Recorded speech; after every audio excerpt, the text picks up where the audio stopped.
টেবিলগুলাকে গুছিয়ে নিয়েছি আজকে, কারণ সবসময় কাজের মেয়েরাই করে। তা আজকে আবার আমি নিজে করেছি, কারণ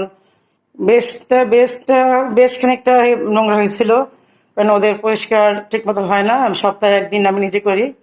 তা আজকে আমি সকাল থেকে এই কাজগুলি করতেছিলাম। আগে অনেক গুছগাছ, আমার বেডরুম, তারপর হচ্ছে এই টেবিল সব আগে ক্লিন করেছি নিজে হাতে। তারপরে এখন আমি পর্দাগুলি খুলে দিচ্ছি।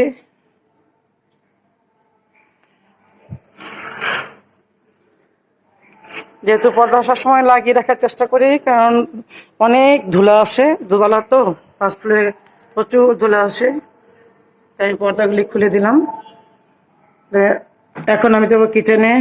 আগে চা খাবো, একটু চা খেয়ে তারপর যাবো কিচেনে। চা খাচ্ছি, আগে চাটা আগে রেডি করতেছি। মোটামুটি ফ্রিজ ট্রিজ সবই ক্লিন করে নিয়েছি, যা আছে টুকটাক। আজকে অনেক সকাল থেকে অনেক কাজ করেছি আজকে, কারণ আজকে গরমের জন্য চুপচাপ বসে নাই, আজকে মোটামুটি ক্লিন করে নিয়েছি। আসসালামু আলাইকুম, কেমন আছেন সবাই? নতুন একটি ব্লগ নিয়ে উপস্থিত আপনাদের মাঝে। চাটা খেয়ে এখন আমি যাব কিচেনে। তো চাটা আমি এখন এনজয় করছি, কিচেনে আপনাদের সাথে দেখা হবে।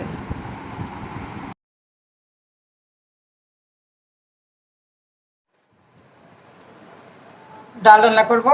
ডালটাকে আমি সিদ্ধ করব একটু হলুদ আর লবণ দিয়ে। একটু হলুদ আর একটু লবণ, লবণ পরিমাণ মতো দিচ্ছি। দিয়ে আমি এটা পাশের চুলা সিদ্ধ বসে দিচ্ছি। ডালটা আমি ভিজিয়ে রেখেছিলাম আধা ঘন্টা, এটা আমি পাশের চুলা সিদ্ধ বসিয়ে দিচ্ছি। কড়াইতে তেল দিয়েছি, আর আমি শিং মাছ ভেজে নিয়েছি। এই যে শিং মাছগুলি ভেজে নিয়েছি। তা শিং মাছ দিয়ে আমি আলু ভাজি করবো। ও মোস্ট অফ দা যে আমি এইটা করি, কিন্তু শেয়ার করেছি কয়েকবার। তাই এখন হচ্ছে যেটা, এটা হচ্ছে আমার আম্মার রেসিপি। আমার আম্মা আমার হাজব্যান্ডকে সবসময় খাওয়াতো এটা, ওই যে এই শিং মাছ দিয়ে আলু ভাজি। আর এটা হইলে আমার হাজব্যান্ডের আর কিচ্ছু লাগবে না, এটা তার খুব ফেভারেট। তা এখন দিয়ে দিচ্ছে পেঁয়াজ,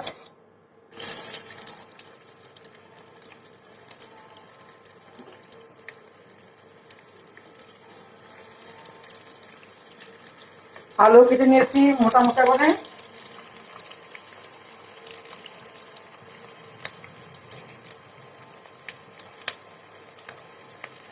আলু কেটে নিয়েছি মোটা মোটা করে। এটা চিকনও হওয়া যায়, কিন্তু মোটাটা হলেই ভালো লাগে, বেশি খেতে ভালো লাগে। এই মোটা মোটা করে আলু কেটে নিয়েছি। আর শিং মাছটা কিন্তু অনেক বড় ছিল, অনেক বড়। এখানে দুটা শিং মাছ, অনেক বড়। তা এখন আমি পেঁয়াজটা কষাচ্ছি। তাই পেঁয়াজ আমি বেশি ভাজবো না, এই তো এই কাঁচা কাঁচা থাকতে পেঁয়াজটার মধ্যে আমি সব মশলা দিয়ে দিচ্ছি। এখানে দিয়েছি আদা রসুনের পেস্ট, লবণ, হলুদের গুঁড়া, মরিচের গুঁড়া, ধনের গুঁড়া, একসাথে সব দিয়ে দিচ্ছি। ভালো করে কষিয়ে নিচ্ছি।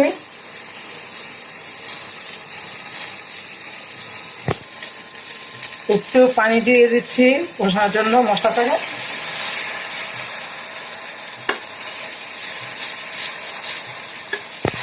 শুকনো মরিচ দিয়ে দিচ্ছি আমি দুটা।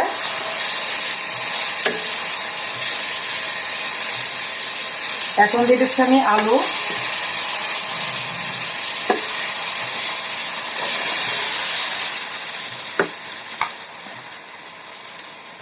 আলু ভালো করে মিশিয়ে দিচ্ছি, আলুটা ঢেকে দিচ্ছি।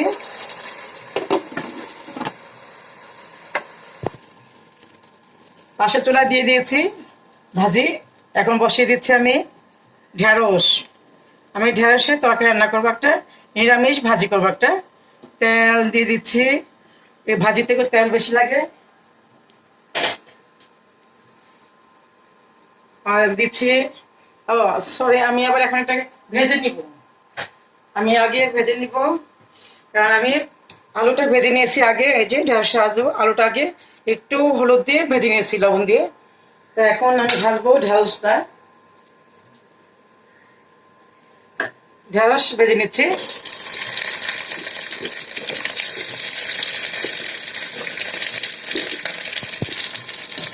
ঢেঁড়সে অল্প একটু লবণ দিয়ে দিব, লবণ আমি পরে যখন রান্না করবো তখন দিব। আর একটু দিয়ে দিচ্ছি একটু হলুদের গুঁড়া, একটু কালারটা ভালো আসবে সেই জন্য মিশিয়ে দিচ্ছি। এখন এটা ভাজা হবে।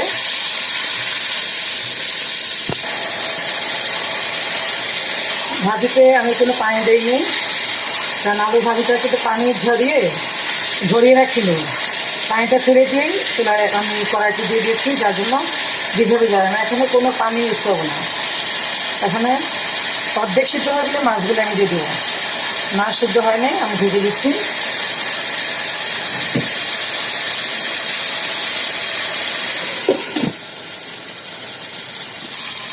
আমি ঢেঁড়স আমার হয়ে গেছে, আমি ঢেঁড়সটি উঠিয়ে নিচ্ছি। প্যানে তেল দিয়েছি, দিয়ে দিচ্ছি পেঁয়াজ,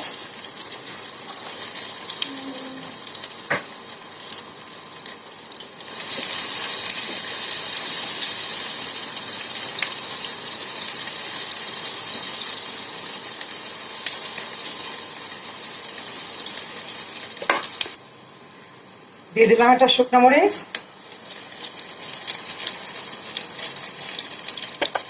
এখন দিয়ে দিচ্ছি মশলা, মরিচের গুঁড়া, হলুদের গুঁড়া, ধনের গুঁড়া, জিরের গুঁড়া দিব পরে, আর দিয়ে দিচ্ছি লবণ। লবণ কিন্তু আগে দেওয়া আছে, অল্প পরিমাণ দিচ্ছি লবণ।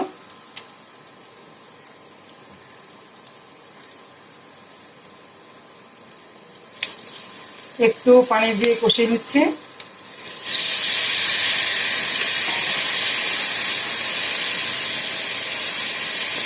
দিয়ে দিচ্ছি টমেটো,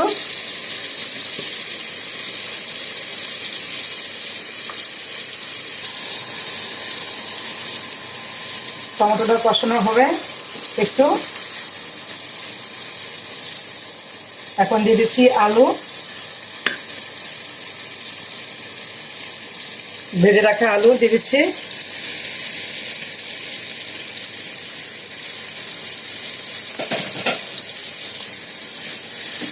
আলু কিন্তু প্রায় সিদ্ধ হয়ে গেছে, এখানে ভাজার মধ্যে সিদ্ধ হয়ে গেছে। দিয়েছি ভেজে রাখা ঢেঁড়সগুলি সব,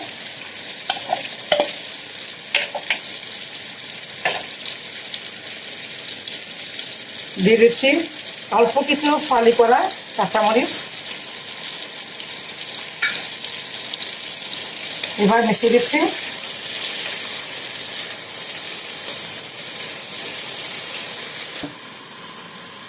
আলু ভাজি,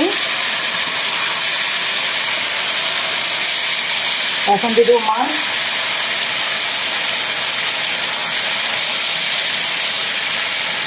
আমি কিন্তু পানি ইউজ করিনি, এখনো সিদ্ধ হয়ে গেছে প্রায় 80% সিদ্ধ হয়ে গেছে। হ্যাঁ, সিদ্ধ হয়ে গেছে। এখন দিয়ে দিচ্ছি মাছ। এটা হচ্ছে কিন্তু মাছের ডিমটা, এটা হচ্ছে শিং মাছের ডিম, যেটা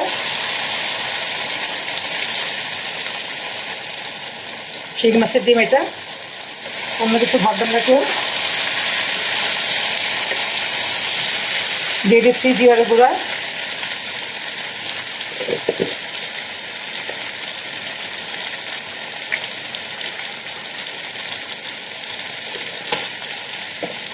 দিয়ে দিচ্ছি কাঁচামরিচের ফালি,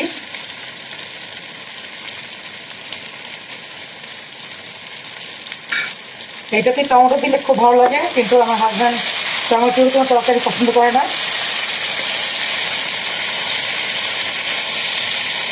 এটার মধ্যে যদি টমেটো ইউজ করা হয় আরও অনেক টেস্ট হয়।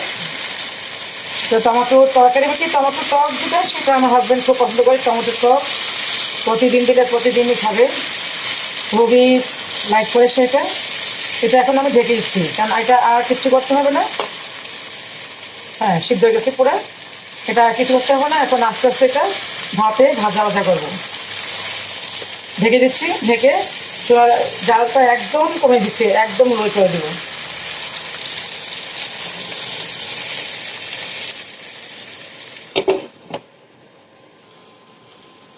সাইডগুলি তেল পরে একদম হেঁকে গেছে, একটু মুছে নিচ্ছি, নাহলে বারবার একদম খারাপ দেখা যাচ্ছে। আর সাথে সাথে তেলগুলো মুছে ফেললে কিন্তু আর দাগটা তেমনভাবে বসে না। ঢেঁড়স ভাজি, এটাতেও কোনো পানি ইউজ করবো না।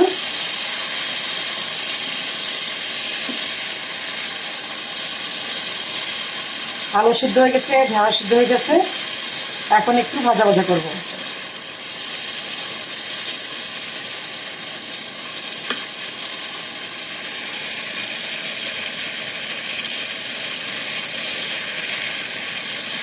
এখন দিয়ে দিচ্ছি জিরার গুঁড়া,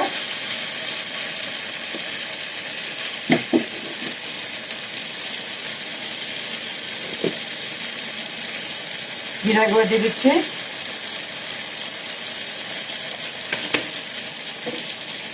আর দিয়ে দিব, আমি সবসময় খুব স্বাদ পাই চিলি ফ্লেক্সের দিলে একটা ভাজা মরিচের ফ্লেভার আসে, আমার খেতে খুব ভালো লাগে।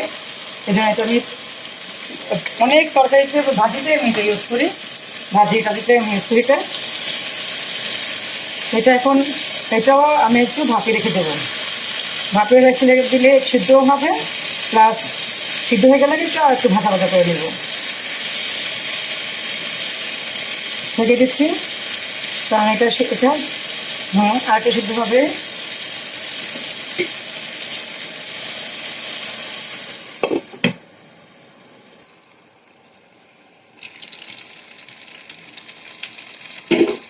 ভাজি হয়ে গেছে, এই যে তেল ছেড়ে আসছে, সব তেল ছেড়ে আসছে, আর আলু সিদ্ধ হয়ে গেছে, ঢেঁড়স সিদ্ধ হয়ে একটা ভেঙেও গেছে।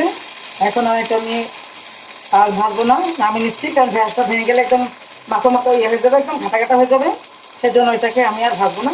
হয়ে গেছে, এই যে প্রচুর তেল নিচে জমা হয়ে গেছে, মানে ভাজির তেল ছেড়ে দিয়েছে।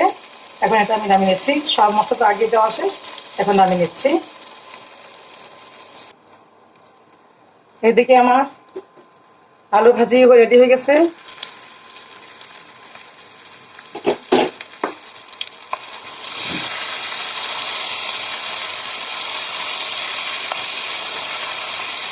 আমার সন্দেহ আছে ঢেঁড়সটা খাবে কিনা, আমার সব ঢেঁড়স ভাজিটা আমার হাজবেন্ড না খেতে পারে, এই জন্য আমার হাজবেন্ডের জন্য ঢেঁড়সের ভর্তা বানাবো, এটা শেয়ার করবো না। আবার অফ ক্যামেরা আবার মিষ্টি কুমড়া ভাজি করেছি, মিষ্টি কুমড়া ভাজি আর ঢেঁড়সের ভর্তা হবে। আর কালকে চিকেন আছে বাচ্চাদের জন্য, বাচ্চারা চিকেন খাবে। চিকেনটা একদিন রান্না করি, দুদিন চালাই দিই। একদিন হয়তো সন্ধ্যায়, বেশিরভাগ সন্ধ্যায় করি, দুপুরে চলে যায়, দুপুরে করি সন্ধ্যা হয়ে যায়, একদিন তো পুরো হয়ে যায়। গতকাল রাত্রে করেছি, তো আজকে আর চিকেনটা অ্যাড করবো না, ওদের 2 বাচ্চার জন্য চিকেন রেডি। তাই নামিয়ে নিচ্ছি আমি, এটাতে জিরাটা সবই দিয়ে দিয়েছি, এখন নামিয়ে নিচ্ছি। এটাও রেডি, এখন আমি ডালি প্রিপারেশন দেবো। প্যান বসিয়েছি চুলাতে, এখন আমি ডালটা বাগার দেব। ডাল বাগারের জন্য যা লাগবে, রসুন কুচি, পেঁয়াজ, তারপরে এর সাথে একটুকু দিয়ে আমি আগে ফোড়নটা দেব। তারপরে আমি কীভাবে করতেছি একটু নতুন স্টাইলে, এটা ভিন্নভাবে আমার ডাল রান্নাটা। রসুন পেঁয়াজ দিয়ে এটা একটু ভালো করে একটু কষিয়ে নেব, ভালো করে একটু ভালো মতো কষিয়ে তারপরে আমি যা মশলা অ্যাড করব সেটা আপনাদের সাথে এখন শেয়ার করতেছি। এখন কষিয়ে নিচ্ছি পেঁয়াজটা একটু। আমি কিন্তু বরাবরই পেঁয়াজ একটু ভাজি কম, একটু কম ভেজে আমি পেঁয়াজ এটা করি, রসুনটা ভালোভাবে করি। তো এখন মোটামুটি ভাজা হয়েছে, এখন দিয়ে দিচ্ছি মশলা। জিরার গুঁড়া দিলাম, ধনের গুঁড়া, জিরার গুঁড়া, তারপর দিলাম হলুদের গুঁড়া, মরিচের গুঁড়া, তারপর দিয়েছি স্বাদ মতো লবণ। লবণ কিন্তু আগেও দিয়েছি ডাল সিদ্ধর সময়, এখন বাকিটা দিয়ে দিয়েছি। এখন ভালো করে একটু কষিয়ে নিচ্ছি, ভালো করে কষিয়ে একটুখানি পানি দিয়েছি, পানি দিয়ে তারপরে এখন আমি টমেটো দিয়ে দিচ্ছি। টমেটো দিয়ে দিলাম একটা শুকনো মরিচটা দিলে ডালের কিন্তু ফ্লেভারটা ভালো আসে। এখন আবার একটু কষিয়ে নিচ্ছি, একটু কষিয়ে তারপর আমি ডালটা দিয়ে দিব, যেন কষাই একটু ভালোভাবে কষাতে হবে, যেন মশলা কাঁচা গন্ধ না থাকে এবং টমেটোর একটু ইয়া হয়ে আসে, যে নরম হয়ে আসে সেই পর্যন্ত। কষানো হয়ে গেছে, এখন আমি ডাল দিয়ে দিচ্ছি। ডালটাকে আমি দিয়ে দিচ্ছি তেজপাতা, আস্ত কাঁচামরিচ আর ফালি করা কাঁচামরিচ 2-3টা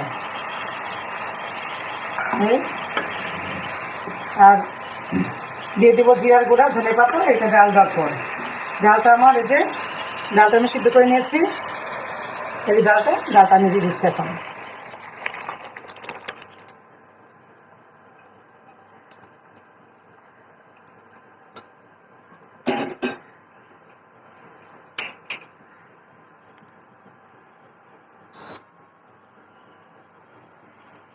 ডাল এমনিতে কিন্তু রান্না হয়ে গেছিল সিদ্ধ, শুধু এখন বাগাটা দিলাম।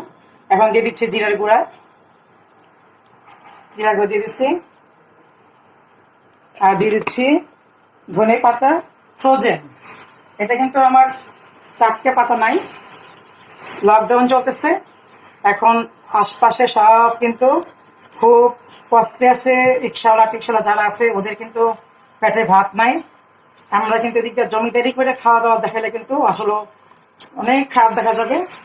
আর এমনিতেও অনেক ভিডিওর কমেন্টে দেখি যে যত রকমের উল্টাপাল্টা কথাবার্তা, যে এদিকটা মজা করে খাও, তাও আমাদের দেশের লোক না খেয়ে আছে। সত্যি এবার শুনতেও ঘৃণা, মানে শুনতেও খারাপ লাগে, দেখতেও খারাপ লাগে। আর আমি এইবার লকডাউনে কিচ্ছু কিনি নাই, এমনকি মাছ পর্যন্ত আমি কিনি নাই। আমার যা ফ্রি ছিল তাই, কোনো বাজারে করি নাই, চালটা পর্যন্ত কিনি নাই। তো ডাল আমার হয়ে গেছে, এখন ডালটা আমি নামিয়ে নিচ্ছি। এটা অসম্ভব মজার একটা ডাল, অসম্ভব স্বাদ, একদম ভিন্ন প্রসেসে, সম্পূর্ণ ভিন্ন রকমভাবে। লবণটা একটু আবার দেখে নিচ্ছি, একদম পারফেক্ট, নামিয়ে নিচ্ছি। এখন ডাল ভর্তা বানাবো, তারপরে ঢেঁড়স ভর্তা বানাবো। আর করবো না, তো মিষ্টি কুমড়া ভাজি আগেই করেছি। এখন ভাত বসাবো, ভাত বসিয়ে আমি গোসলে যাব, নামাজ পড়বো, তারপর টেবিলে সবাই ভাত খাবো। লকডাউন শুরু হয়ে যাবে, সেই জন্য আম নিয়ে আসছে একসাথে অনেকগুলি, কারণ পরে তো লকডাউনের সময় ঘর থেকে বের হওয়া যাবে না, আম আনা যাবে না। সবাই খুব আমের পোক, তাই একসাথে একদম আম নিয়ে আসছে 30 কেজি। তাই আমগুলি নামিয়ে নিচ্ছে, এগুলি সবগুলি পাকা আম ছিল, তো নামিয়ে নিচ্ছে সবগুলি। তো নামিয়ে তারপর আমি এই ঝাঁকা ঝুড়ির উপরে খালি হয়ে রেখে দিব। আর 3 ঘর তো 2 ছেলের ঘরে ভাগ করে দিয়ে দিব, কারণ তার যখন মন চায় তখন সে খেয়ে নেবে। মানে একখানে থাকলে হয় না, ফ্রিজে জায়গা হয় না, সবার ফ্রিজে ভাগ করে দিব। এই তো আমগুলি ভাগ করতেছি আমি। এখন বাজে 6টা, কি পরিমাণ অন্ধকার আকাশ, সারাটা দিন গেছে কেউ পর্যন্ত আজকে একই অবস্থা। তা লোক সামলাতে পারিনি, চলে আসছি। এই যে বাতাস, প্রচণ্ড বাতাস, জাবিরের খেলা শুরু হয়ে গেছে, প্রত্যেকটা সিঁড়ি সে ঘুরবে।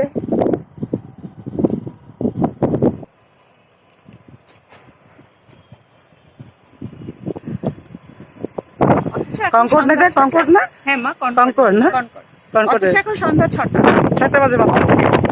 আকাশে মেঘগুলি উড়ে যাচ্ছে, কি সুন্দর, প্রত্যেকটা গাছ।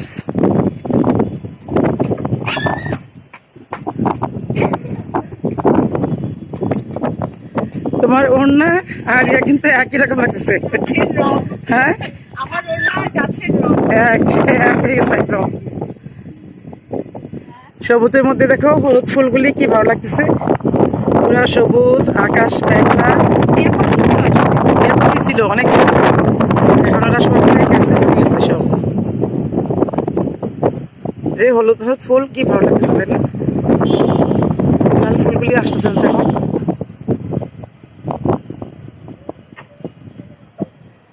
চলো পিজা বানাবো না এখন। পিজা কিন্তু দুইটা বানাতে হবে, তাছাড়া হবে না। এখন যাবো বাসায়, রুমে যাবো, রুমে যেয়ে পিজা বানাবো।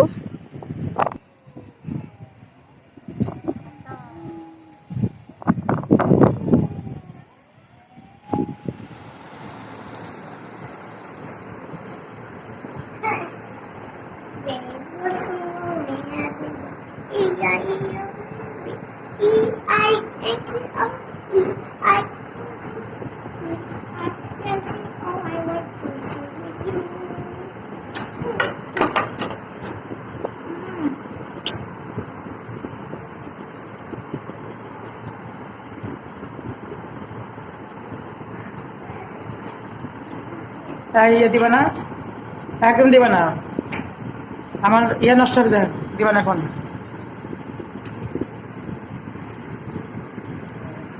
ডালিয়া, এটা কি তোমার পাপা খাবে না তুমি খাবা?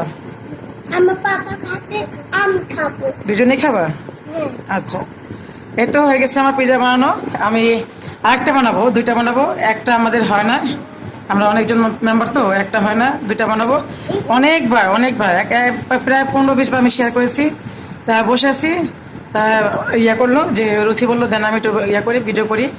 তো জাস্ট ভিডিও করলাম একটু, এখন এটা আমি ব্যাক করতে দিয়ে দিচ্ছি। এখন না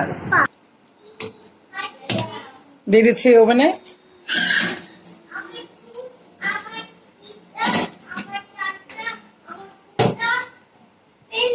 সব দেখো দেখো ওদের ওদের কি অবস্থা। এই যে পিজা, তারপর সে ডোনাট, এগুলি বানালে ওরা এত ব্যস্ত হয়ে যায়, ওভেন টোভেন মানে না, ওরা ওকে এটার ভিতরে হাত দিয়ে দেয়। ওই দিন তো কি জানি কাপড়ে ক্লিপ দিয়ে রেখেছিল, ভিতরে গলে আজকে এটা এখন বের করলাম। এই যে আরেকজন মোবাইল দিয়ে ছবি তুলতেছে, চিন্তা করে দেখেন আজকালকার বাচ্চারা কত পাক না। সে দেখা যে সে চলতেছে, সে ওভেনের নিচে পড়েছে কিন্তু সে তুলতেছে ছবি হাত উঠায়, আবার তার জন্মদিন বানায় ফেলেছে আজকে। পিজা নামে নিয়েছে, এই তো আমার জারিয়া বসে পড়েছে, সিঙ্গারা নিয়ে বসেছে। তুমি খাবা এখন জারিয়া? হ্যাঁ। খাবা না? খাবো। আর একটা বসে দিয়েছি, কারণ আমাদের মেম্বার অনেক বেশি, আমাদের এখন পিজা দুইটা লাগে একসাথে। উপা আমি পিজ্জা খাবো। পিজ্জা খাবা? হ্যাঁ। পিজ্জা তো খাইতেই হয়, পিজ্জা কি খেলতে হয় বলো? পিজ্জা খাবো। অবশ্যই তুমি খাবা। আবার কে আসলো? আর একটা হচ্ছে এই যে, আর একটা হচ্ছে এটা কিন্তু একই সাথে বানিয়েছি তো, একটা আমি এটা তো তাওয়াতে বসিয়ে রেখেছিলাম, যার জন্য নিচের পাঁচটা হয়ে গেছে, এখন শুধু উপরে পাঁচটা হবে। আর বাকিটা তো টেবিলে খাওয়া হচ্ছে, দুইভাবে আমাদের করতে হয়। হ্যাঁ যাবি, খাও তুমি, দাদি খেয়ে নাও, দাদি খাও, ভালো হয়েছে জন্যই আজকেরটা। হ্যাঁ আজকে কিন্তু ভিন্ন ধরনের একটা সস দিছে এটার মধ্যে। ভানো ভানো ভানো ভানো, আচ্ছা ভানো কেমন ভানো বলো? অনেক মজা। অনেক মজা। রুটি খাবে না এখন? আমার সাথে ওইটা হয়ে নেক, তারপর সব হচ্ছে না। যাবি তুমি শুধু সাইড কেটে খাও কেন? তুমি মাঝখান থেকে খাও। হ্যাঁ হ্যাঁ মাঝখান থেকে খাও। আর তুমি কি খেয়াল, আল্লাহ জারিয়া, তুমি তুমি এটা কি, এটা কিসের স্পুন তোমার, এটা কিসের নাইফ? এটা প্লাস্টিকের, তোমার তো খেলনার নাইফ, এটা খেলনা নাইফ দিয়ে তো কেউ কাটে না। তুমি না আমাদের নাইফ নিয়ে আসো, এটাতে খাবা তুমি, এটাতে খাবা? হ্যাঁ। হ্যাঁ ও মাই গড, ও মাই, এটা এটা তো কাটা চামিচ কোথায় বলো? সরি বাবা। সরি হ্যাঁ তুমি ভুল করেছো। মামনি কাঁচা চামচ দাও। ওকে, এই তো বুদ্ধিময় হয়েছে তোমার। সবাই খুব মজা করে খাচ্ছে। আসলে প্রথম ভেবেছিলাম কি অর্ডার করবো ফুড পান্ডায়, তো ভাবলাম যে ফুড পান্ডায় অর্ডার করা থেকে দেখি কত সময় ওরা সব বাইরে ছিল, আমার হাজবেন্ড আমার ছেলে ওরা সব বাইরে ছিল, ওরা নারায়ণগঞ্জ গিয়েছিল, ওখান থেকে আসছে। আমি ফোন দিয়েছি কতটুকু, তো বলে যে মাত্র বের হচ্ছি। তো আমি ইনস্ট্যান্স তাড়াতাড়ি করে আমি খামিরটা করে ফেললাম, তারপরে মাংসটা একদম সরাসরি ইয়াতে দিলাম, গরম পানিতে দিয়ে দিলাম, খুলে গেল আর হয়ে গেল আমার একদম খুব ইনস্ট্যান্স হয়ে গেল। একদম সবাই আলহামদুলিল্লাহ, নিজের ছেলে পালে হাঁস, সে আমাদের সবাই হয়ে যাবে প্রতিদিন। আমাদের আর ডিম কিনতে হবে না, সত্যি কথা, আমাদের ডিম কিনতে হবে না। যে ডিম নিয়ে আসছে এগুলি, খাঁচা আবার দিয়ে আসছে, খাঁচা আজকে নিয়ে আসছে, এগুলি সব আগে কিন্তু ভালো করে ক্লিন করতে হয়, মনে হচ্ছে কিন্তু ক্লিন করে নাকি, আসলে কিন্তু একদম পুরা সাবান দিয়ে ভিমবার ইয়া দিয়ে বাস করে নিয়েছি। গেলে তো পিজা খাওয়া হয়েছে, এখন রাতে ডিনারের পালা। এখন ডিনারের জন্য করেছি এই যে খুদের ভাত আর ডিম ভাজা নিয়েছি, আর নিয়েছি পটল ভাজা, নিয়েছি বেগুন ভাজা, আর এখানে নিয়েছি চাপা শুটকি ভুনা, আর এখানে আছে পটলের সিরকা ভর্তা। এটা অনেক ভালো লাগে খুদের ভাতের সাথে। তা আমাদের আজকে রাতে ডিনার হচ্ছে এই বেগুন ভাজা, পটল ভাজা, ডিম ভাজা, আর হচ্ছে শুটকি ভুনা, আর হচ্ছে পটলের সিরকা ভর্তা। এটা ভর্তা কি ওই যে বোনা মতো করেছি অবশ্য, চিংড়ি মাছ সাথে বেটে দিয়েছি। তা আমরা এখন আমাদের রাতের ডিনারটা এনজয় করব। আর আমি ব্লগটা এখানে শেষ করতেছি। দেখা হবে নতুন একটা ব্লগের মাধ্যমে। এই পর্যন্ত সবাই ভালো থাকেন, সুস্থ থাকেন। আল্লাহ হাফিজ।